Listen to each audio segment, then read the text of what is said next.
5 years India's largest digital media network Suman టీవీకి స్వాగతం. ప్రస్తుతం మనతో ఉన్నారు motivational speaker and language trainer Vijaya Bangaru. అమ్మ నమస్తే. నమస్తే.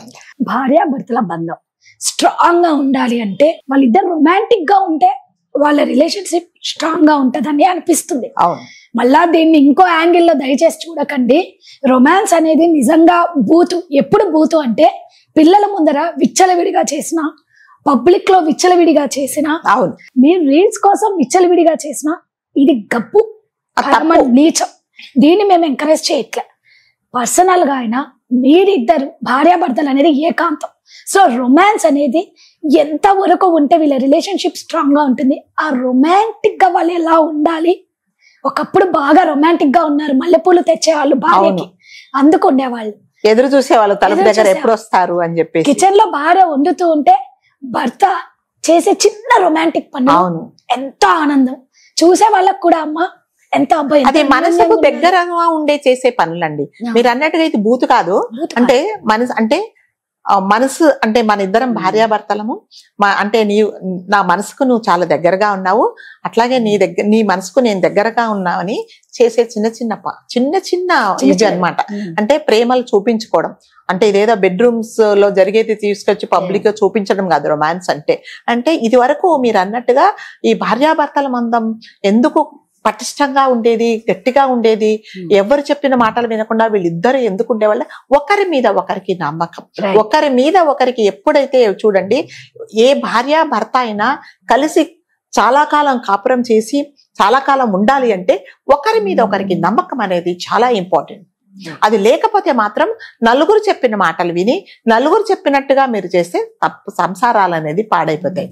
అంటే రొమాంటిక్ గా ఉండడం అంటే ఏంటంటే ఒకరి మీద ఒకరు చిన్న చిన్న బహుమతులు ఇచ్చుకోవడం, నువ్వే నాకు ఉన్నావు అందం. అంటే ఇది వరకు మనం చూసాం, ఒంటిట్లో పని చేస్తుంటా వెనక నుంచి వచ్చేసి దగ్గరగా వచ్చేసి అలా ఉండే. ఇప్పుడు ఎక్కడుందండి, ఎవరంతా వాళ్ళు బిజీగా ఉన్నారు కదా. పోనీ ఉన్నారా, ఒక 2 నిమిషాలు ఉన్నారా, కొట్టుకోవడం, నువ్వు అది చేసావు, ఇది చేసావు. అంటే ఇప్పుడున్న జనరేషన్ కు నేను ఒకటే సలహా ఇస్తాను, భార్యాభర్తలు మీరు ఇద్దరు ఉండాలి, కలిసి చక్కగా ఉండాలంటే ఒకరి పాస్వర్డ్ ఒకరికి తెలుసుకునేలాగా చెప్పుకోండి. ఒకరి పాస్వర్డ్ ఒకరికి తెలిసింది అనుకోండి, అసలు మీ ఇద్దరి మధ్యలో ఎటువంటి తగాదాలు లేదు. నీ అకౌంట్ లో బ్యాలెన్స్ ఎంత ఉంది, అతని అకౌంట్ లో ఎంత బ్యాలెన్స్ ఉంది, నీ ఫ్యామిలీలో ఏమున్నాయి ప్రాబ్లమ్స్, అతని ఫ్యామిలీ అటువైపు ఉంది, నీ తల్లిదండ్రులను నువ్వు ఎలా చూసుకుంటావో అలా అత్తగారింటి వైపు వాళ్ళని కూడా నువ్వు అలాగే చూసి, అట్లాగే అబ్బాయి కూడా నీ తల్లిదండ్రులను నువ్వు ఎలా చూసుకుంటావో అలాగే వాళ్ళని కూడా నువ్వు ప్రేమగా గౌరవిస్తే అస్సలు గొడవలే ఉండవు. ఒక్కరి పాస్వర్డ్, ఇప్పుడు ఒక ఫోన్ వచ్చిందండి, ఫోన్ వస్తే ఇమీడియట్ గా ఏం చేస్తుంటే భార్య పక్క రూమ్ లోకి వెళ్ళిపోతుంది. ఎందుకు? ఇప్పుడు నాకు ఒక ఫోన్ వస్తే నేను మీ దగ్గర నుంచి పక్కకి వెళ్ళాలంటే మీకు అది తెలియకూడదనే కదా విషయం. సో నేను మీ దగ్గర నుంచి ఏదో దాస్తున్నాను. అట్లాగే హస్బెండ్ ఏం చేస్తానంటే, ఒక్క నిమిషం నాకు ఒక ఫోన్ వచ్చిందని, నువ్వు ఎందుకు వెళ్తావు బయటికి? ఒకవేళ అది ఆఫీస్ ఫోనే అయినా కూడా ఆమెకు తెలుసు కదా, నువ్వు ఆఫీస్ లో పనిచేస్తున్నావు, ఆఫీస్ లో పనిచేసి నీకు పిఏ ఉంటది, ఫోన్ చేస్తుంది, ఏమవుతుంది? లేదా మీ హెచ్ఆర్ ఒక లేడీ ఉంటది, చేస్తే అంటే ఇవన్నిటికీ కారణం ఏంటంటే దాచుకోవడం. ఆయన నిజంగానే పాపం ఆవిడతో ఏదో మాట్లాడతాడు, ఏదో మీటింగ్ గురించి, కానీ ఈవిడికి ఏంటంటే నా ఎదురుగుండా మాట్లాడలేదు అనేది గొడవ. అంటే ఈ సాఫ్ట్వేర్ యుగం వచ్చిన తర్వాత ఇలాంటివన్నీ మిస్అండర్స్టాండింగ్స్ వచ్చేసి ఒకరికొకరు విడిపోవడానికి కారణం ఏంటంటే ఇదే. సో ఒకరి పాస్వర్డ్ ఒకరు మీరు చెప్పుకోండి, ఆ ఫోన్ ఓపెన్ చేసి అక్కడ పాడేసేయండి మీరు హస్బెండ్ కి. అట్లానే హస్బెండ్ ధైర్యంగా నువ్వు పాస్వర్డ్ చేసి ఓపెన్ చేసి మొబైల్ అక్కడ పెట్టేసేయి. నువ్వు ఒకవేళ ఫోన్ వచ్చింది అనుకో, నాకేదో ఫోన్ వస్తుంది, నువ్వు అటెండ్ అవ్వమని చెప్పు, లిఫ్ట్ చేయమని చెప్పు. అసలు నీకు గొడవలే లేవు. లేదు నీ అకౌంట్ లో ఇదిగో నా సాలరీ ఎంత, నాకు ఇంత వస్తున్నది, ఇది మన బడ్జెట్, ఇది మాట్లాడుకుందాము, నీదేంటో చెప్పు అని చెప్పుకోవట్లేదు. నా ఇష్టం, నా ఖర్చులు నాకుంటాయి, నీ ఖర్చులు. అంటే వీటన్నిటికీ కారణాలు ఏంటంటే రొమాన్స్ వేసుకోవడానికి టైం ఎక్కడ ఉంటుంది?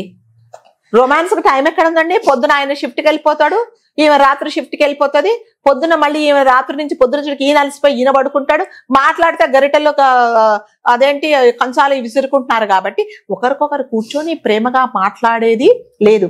అయితే వీళ్ళిద్దరూ ఒకవేళ ఇంతకు ముందే తెలిసి లవ్ మ్యారేజ్ చేసుకుంటే, ఇది వరకైతే నేను వచ్చేదాకా ఎదురు చూసేవాడు అంటే అప్పుడు దూరం కదా, ఇప్పుడు అయిపోయింది, ఇప్పుడు ఎప్పుడైనా రీచబుల్ ఉన్నావు కదా.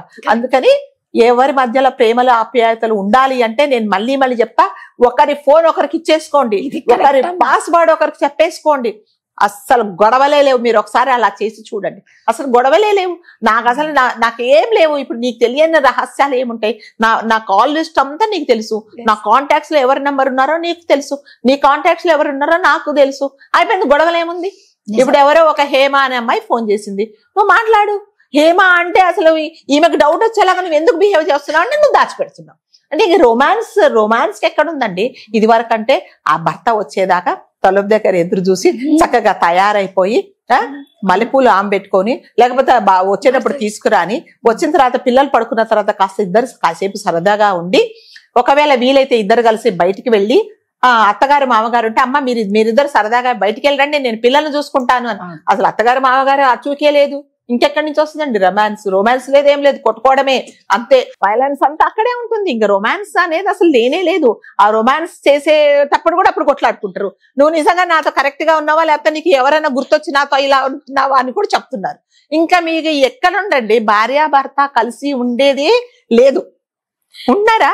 నేను ప్రాక్టికల్ గా చెప్తున్నా, ఎందుకంటే నా దగ్గరికి చాలా మంది ఇలాగే వస్తారు. మేడం నాకు ఒక డౌట్, నాకు ఒక ఫ్యామిలీ ఫ్రెండ్ ఉందండి.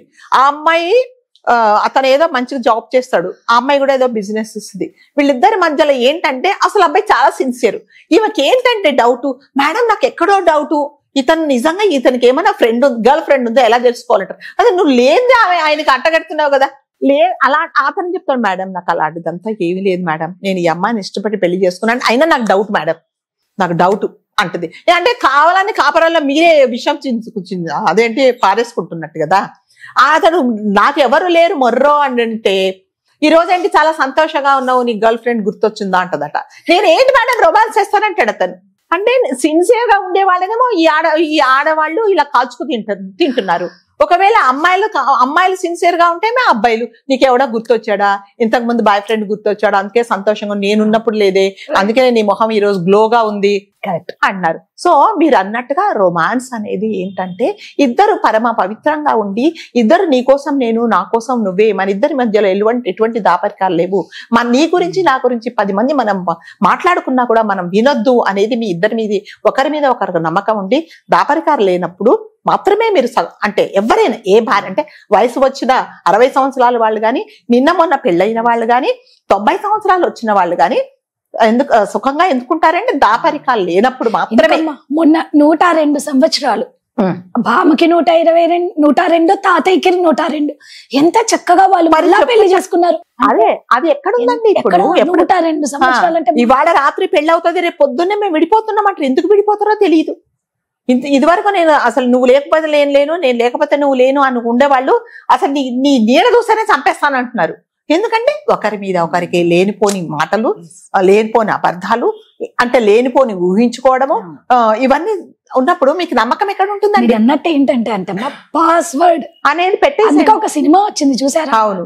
చక్కగా అమ్మాయి వాళ్ళ తండ్రి అబ్బాయిని పిలిపించి మీ ఇద్దరు ఫోన్లు మార్చుకోండి, అవును, తర్వాత డిసైడ్ అవ్వండి మీరు పెళ్లి చేసుకోవాలా లేదా అని రీసెంట్ గా. అవునవును, నిజంగా అది కరెక్ట్. అదే చెప్తున్నానండి. అంటే అఫ్ కోర్స్ నాకు ఆ సినిమా గురించి తెలియదు, నేను చెప్తున్నాను. ఆ పాస్వర్డ్ అనేది మీరు ఒకరికొకరు ఇచ్చిపుచ్చుకోండి. మీ అకౌంట్ లో బ్యాలెన్స్ ఎంత ఉందో ఒకసారి చెప్పండి. నీ కాల్ లిస్ట్ లో ఉన్న నీ ఫ్రెండ్స్ గానీ, నీ రిలేటివ్స్ గానీ మొత్తం ఆమెకు తెలిసేలాగా, అట్లాగే అతడికి తెలిసేలాగా మీరు ఒకరికొకరు ఇచ్చిపుచ్చుకోండి. అస్సలు గొడవే లేదు. ఎస్, భార్యాభర్తలు అంటేనే ఓపెన్ బుక్. ఇద్దరి మధ్య సీక్రెట్స్ ఏమన్నా ఉన్నాయి అంటే. ఇంకొకటి ఏంటంటే వేరే వాళ్ళు చెప్పిన మాట మీరు వినకండి.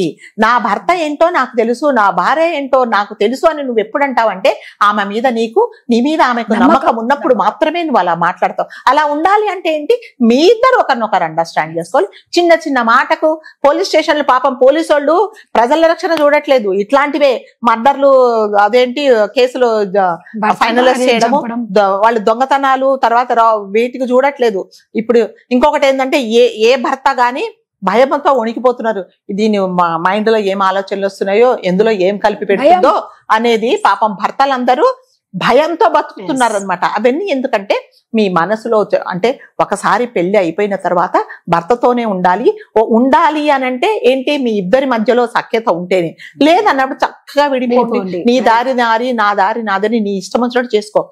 అమాయకుడైన అతనికి ఇప్పుడు మన ఇంటికి వచ్చిన భర్త మన మీద నమ్మకంతో మనం ఏం చేసినా తింటారు. అలాంటి వాడికి నువ్వు అందులోనే కలిపి పెడితే ఆడు ఎక్కడికి వెళ్తాడండి? నీ కోసం కదా ఇప్పుడు మనం చాలా సంఘటనలు జరిగినాయి ఎట్లా అంటే. ఇవన్నీ ఏంటంటే మైండ్ పనిచేయక ఇట్లాంటి పిచ్చి పిచ్చి రీల్స్ చూసి అవి నేర్చుకొని అందులో మంచి ఎవరు నేర్చుకోండి ఇలాంటివన్నీ చేసి భార్యాభర్తల మధ్య గొడవలు వచ్చి పోలీస్ స్టేషన్ల వరకు వెళ్ళి విడాకులు తీసుకుంటున్నారు. దానికి కారణం ఏంటంటే ఒకరి మీద ఒకరి నమ్మకం, ఒకరి అభిప్రాయాలు ఒకరు గౌరవించుకోలేకపోవడం. సో నేను ప్రతి ఒక్కరికి ఒకటే సలహా, మీరు మీ ఫోన్ ఓపెన్ చేసి ఎప్పుడైతే పాస్వర్డ్ భర్తకు గాని భార్యకు గాని మీరు షేర్ చేసుకోండి, అంతే, గొడవలేదు, హ్యాపీ ఫ్యామిలీ. సూపర్ అమ్మా, థ్యాంక్ యూ.